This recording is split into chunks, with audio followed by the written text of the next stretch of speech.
사도신경으로 우리의 신앙을 고백합니다.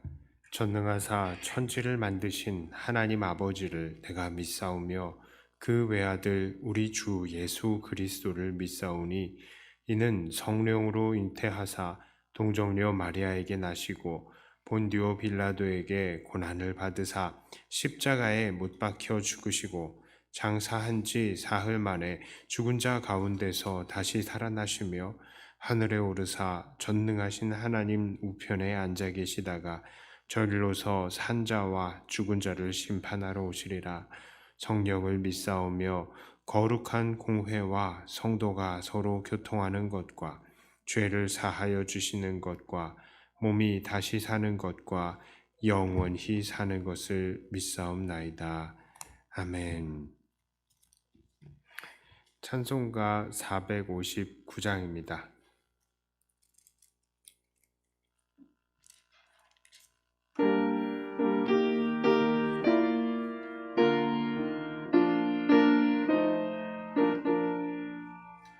누가 주를 따라 섬기려는가? 그가 죄를 떠나 주만 따를까? 누가 주를 섬겨 남을 구할까? 누가 주의 뒤를 따라가려나? 부르심을 받아 주의 은혜로 주를 따라가네. 주만 따르네. 세상 영광 위에 다름아리요. 이 신사랑이네. 주만 따르고 주가 내려주신 은혜 힘입어 주의 뒤를 따라 힘써 일하네. 부르심을 받아 주의 은혜로 주를 따라가네. 주만 따르네. 환난 핍박 많고 원수 강하나 주의 용사 더욱 힘이 강하니. 누가 네 이겨 넘어뜨리랴. 변함없는 진리 승리하리라. 기쁜 찬송하며 주의 은혜로 주를 따라가네. 주만 따르네.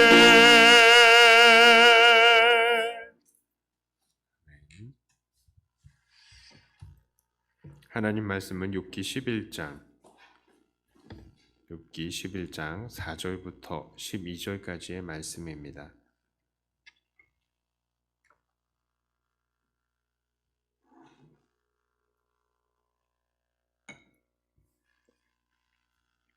욥기 11장 4절부터 12절까지의 말씀을 제가 봉독해 올립니다. 네 말에 의하면 내 돈은 정결하고 나는 주께서 보시기에 깨끗하다 하는구나. 하나님은 말씀을 내시며 너를 향하여 입을 여시고 지혜의 오묘함으로 내게 보이시기를 원하노니 이는 그의 지식이 광대하심이라. 하나님께서 너로 하여금 너의 죄를 잊게 하여 주셨음을 알라. 네가 하나님을 오묘함을 어찌 능히 측량하며 전능자를 어찌 능히 완전히 알겠느냐. 하늘보다 높으시니 네가 무엇을 하겠으며 스올보다 깊으시니 네가 어찌 알겠느냐. 그의 크심은 땅보다 길고 바다보다 넓으니라. 하나님이 두루 다니시며 사람을 잡아 가두시고 재판을 여시면 누가 능히 막을 쏘냐. 하나님은 허망한 사람을 아시나니 악한 일은 상관하지 아니하시는 듯하나 다 보시느니라. 허망한 사람은 지각이 없나니 그의 출생함이 들나귀 새끼 같으니라. 아멘. 자, 욥기 11장, 이 말씀은 나아마 사람 소발의 말입니다. 이 소발은 욥이 자기를 온전하다라고 주장을 하면서도, 그러면서도 결국 하나님 앞에 아무도 설 수 없다라는 사실에 막 한탄하는 것, 그것을 듣고는 오늘 이렇게 말을 합니다.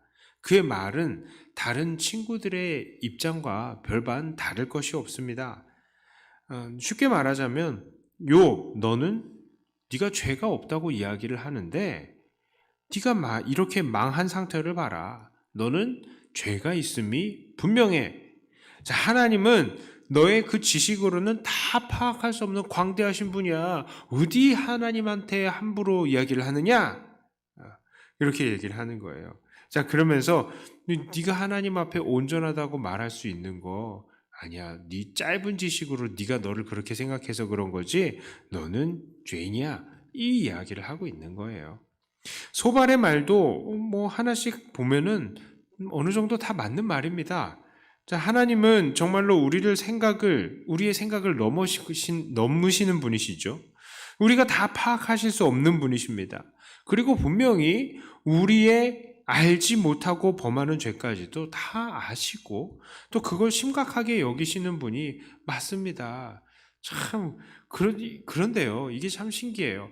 하는 말들이 다 맞는데 이걸 다 조합해 보면은 틀려요. 그런 게 참 신기합니다. 자, 우리들도 얼마나 다른 사람들 정죄할 때 맞는 말 가지고 정죄하는지 몰라요. 네, 팩트 폭행이라고 그러죠. 그래가지고 막 사실을 가지고 이 사람들한테 막 이야기를 합니다. 그런데 그게 시기가 적절하지 않을 때가 더 많다는 것을 우리는 깨달아야 되는 것이죠. 오늘 소발의 문제가 이것과 비슷합니다. 소발의 문제 무엇입니까? 소발은 자기 자신도 하나님을 다 알지 못하면서 하나님은 광대하신 분이다 라고 말을 했어요. 자, 그러면서 자기도 하나님을 완전히 모르면서 하나님의 뜻대로 고난받는 욥을 비난하고 있는 것입니다. 광대하신 하나님께서는 욥에게 왜 고난을 내리셨습니까? 비록 욥이 하나님 앞에 온전히 살려고 노력하는 것을 아셨음에도 욥에게 하나님이 어떠한 분이시고 사람은 어떠한 존재인지 깨닫게 하시기 위해서 일방적으로 고난을 주신 것입니다. 그래서 지금 욥은 하나님 앞에서는 아무도 바로 설 수 없어서 중재자를 찾는 것까지 한 것이죠. 지금 욥은 하나님의 그 뜻대로 지금 잘 따라오고 있는 거예요. 하나님은 광대하시고 사람은 연약합니다. 누가 중재자가 있었으면 좋겠습니다. 이것까지 잘 하고 왔잖아요. 자, 그런데 지금 소발은 여전히 욥이 고난을 받는 것은 그의 범죄 때문이다. 하나님은 광대하시니 욥이 모르는 죄가 분명히 있을 것이다 하고 욥을 비난하기에만 지금 집중하고 있는 것입니다. 자, 오늘 우리는 이 말씀을 통해서 어떠한 교훈을 받습니까? 첫째로요, 우리는 우리의 생각과 욕심을 하나님의 뜻으로 주장해서는 안 됩니다. 우리는 얼마든지 우리의 생각으로요, 하나님의 뜻을 잘못 판단할 수 있습니다. 소발은 분명히 하나님은 광대하시기 때문에 우리도 그 죄를 정확히 깨닫지 못할 수도 있다라고 말하면서도 자기 자신에게는 그 원리를 적용시키지 못하고 있는 것입니다. 그래서 그는 광대하신 하나님의 뜻 안에서 고난을 당하는 그 욥에게 힘이 되고 위로가 되어주지는 못할지언정 그를 비난하고 정죄하고 있는 것이죠. 저는요, 정말로 가까이 하고 싶지 않은 그러한 유형의 사람이 있습니다. 혹은 가까이 해야 할 때에는 정말로 조심하고 싶은 사람이 있습니다. 그 사람은 바로 하나님이 이렇게 시키셨어요. 이게 하나님의 뜻이었어요. 라고 입에 달고 다니는 사람을 저는 좀 두려워합니다. 자, 하나님이 시키셔서 누구를 만난다. 하나님이 시키셔서 무슨 계약을 한다. 하나님이 시키셔서 어떤 물건을 산다. 하나님이 시키셔서 어디를 간다. 자, 정말로 이런 말을 입에 달고 사는 거예요. 자, 그런데 그런 사람들의 삶을 잘 보면 정말로 그들의 의사를 결정하는 근거가 정말로 하나님의 말씀과 하나님의 뜻에 있었느냐 하면요. 그게 아니라 자기의 욕심에 있는 것을 봅니다. 자기의 육신의 정욕에 이끌려서 자기 마음대로 살고 있으면서도 그 모든 것을 그냥 이건 하나님께서 시키시는 거야 라고 주장을 하는 것이죠. 그리고 이러한 증세가 심하다 보면 무슨 죄를 지어도 하나님이 시키셔서 죄 지은 거야 라고 뻔뻔하게 주장을 하면서 하나님의 뒤에 숨어버리는 겁니다. 예전에 어떤 목사님들도요, 이거 목사님이라고 하면 안 되죠. 목사라고 하는 사람들도 자기 마음대로 간음해 놓고도 이건 하나님이 시키셔서 그렇게 한 거야 라고 말을 합니다. 막 화를 내놓고도요, 이거는 하나님이 시키셔서 그런 거야, 이건 거룩한 분노야 라고 말을 하는 겁니다. 이런 행동은 절대로 있어서는 안 됩니다. 하나님은요, 절대로 죄 짓기를 시키지 않으시는 분이십니다. 항상 성령의 열매를 맺도록 인도하시는 분이십니다. 죄를 지어놓고도 하나님의 뜻대로 행동한 것이라고 주장하는 사람들은 바로 그들의 하나님이 정말 하나님이 아니라 바로 그들의 죄악된 욕심이라는 것을 드러내는 것입니다. 그리고 그들은 살아계신 하나님의 이름을 망령되이 일컫는 무시무시한 범죄를 저지르는 것이죠. 그런데 이렇게 이런 게 하나님의 뜻이야 라고 주장하면서 자기 욕심을 채우는 사람들이 잘하는 것 한 가지가 더 있습니다. 그것이 바로 우리가 두 번째로 조심해야 될 것입니다. 그것은 바로 정죄입니다. 우리는요, 우리의 정의로 다른 사람들을 정죄해서는 안 됩니다. 이런 사람들 보면 항상 자기만 정의예요. 자기만 정의고 자기가 늘 하나님의 편에 서 있다고 생각하기 때문에 자기와 다른 사람들에 대해서는 정말로 무자비하게 공격하고 정죄하는 것입니다. 마치 오늘 나아마 사람 소발과 욥의 다른 친구들이 욥에게 가했던 이러한 폭력처럼 말입니다. 내가 정의야, 내가 하나님의 뜻을 행하고 있어 라는 생각이 얼마나 무서운지 모릅니다. 독일의 나치, 이 히틀러도요, 기독교인들에게 바로 그런 생각을 심어준 거예요.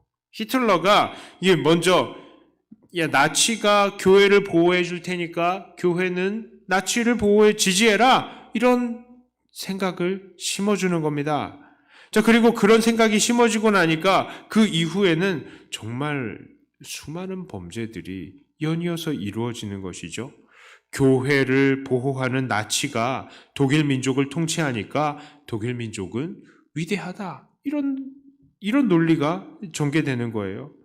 자, 그리고는 이런 독일 민족이 다른 민족들을 정복하는 거 당연하다. 왜? 독일 민족은 하나님을 사랑하는 민족이니까. 자, 그리고요, 더 나아가서 유대인들은 예수님을 죽인 범죄자들이니까 이들은 죽어도 마땅하다. 이런 식의 논리로 히틀러와 나치는요, 교회와 믿는 자들을 이용한 겁니다. 그래서 이 자기의 죄악된 욕심을 다 채운 거예요. 기독교인들은 좀 바보 같아요. 이런 부분에 있어서.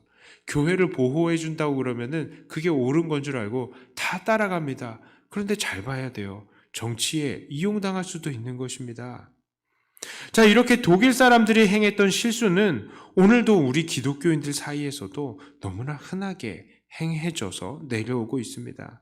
나만 하나님의 정의를 잘 아는 사람이라고 생각하니까 눈앞에 정죄할 것들이 너무나 많은 것입니다. 그것이 바로 하나만 알고 둘은 모르는 거예요. 자, 이제 말씀을 정리합니다. 하나님은 분명히 오늘도 우리에게 말씀하십니다. 그러나 우리는 하나님의 뜻을 확신하기 위해서 너무도 많은 묵상과 검증의 시간을 가져야 하는 것입니다.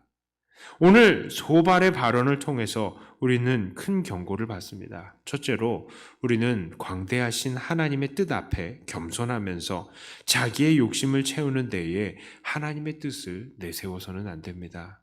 두 번째로 우리는 우리가 아는 짧은 정의로 성급하게 이웃을 정죄하지 말아야 합니다.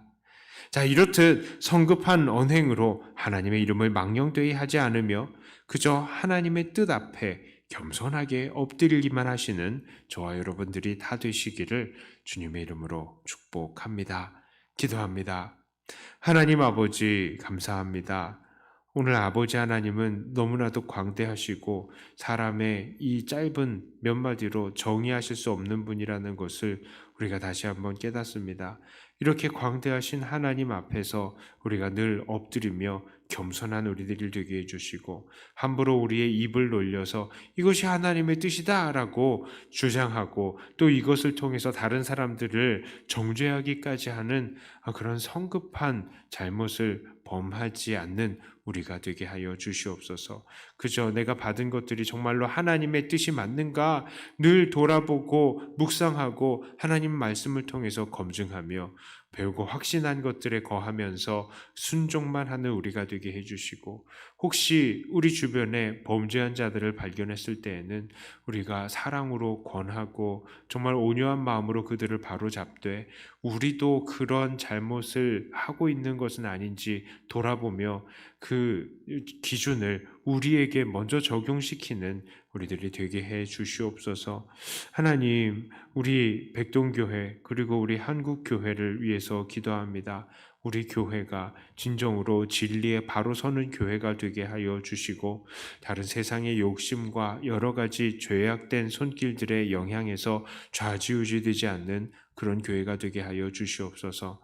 하나님, 하나님께서 이 시간 기도하러 나온 주님의 귀한 일꾼들에게 은혜를 더해 주시고 우리가 교회에서 기도하건 혹은 각 가정에서 기도하건 기도할 때마다 주님 가까이 만나 주시고 위로하시고 새 희망을 받게 하여 주시옵소서. 감사드리며 우리 주 예수님 이름으로 간절히 기도드리옵나이다. 아멘. 하늘에 계신 우리 아버지여, 이름이 거룩히 여김을 받으시오며 나라의 임하옵시며 뜻이 하늘에서 이루어진 것 같이 땅에서도 이루어지이다. 오늘날 우리에게 일용할 양식을 주옵시고 우리가 우리에게 죄 지은 자를 사하여 준 것 같이 우리 죄를 사하여 주옵시고 우리를 시험에 들게 하지 마옵시고 다만 악에서 구하옵소서. 대개 나라와 권세와 영광이 아버지께 영원히 있사옵나이다. 아멘. 받은 말씀 가지고 또 교회를 위해서 기도하시고 각자 가지고 나오신 기도 제목으로 기도하시다가 돌아가도록 하겠습니다.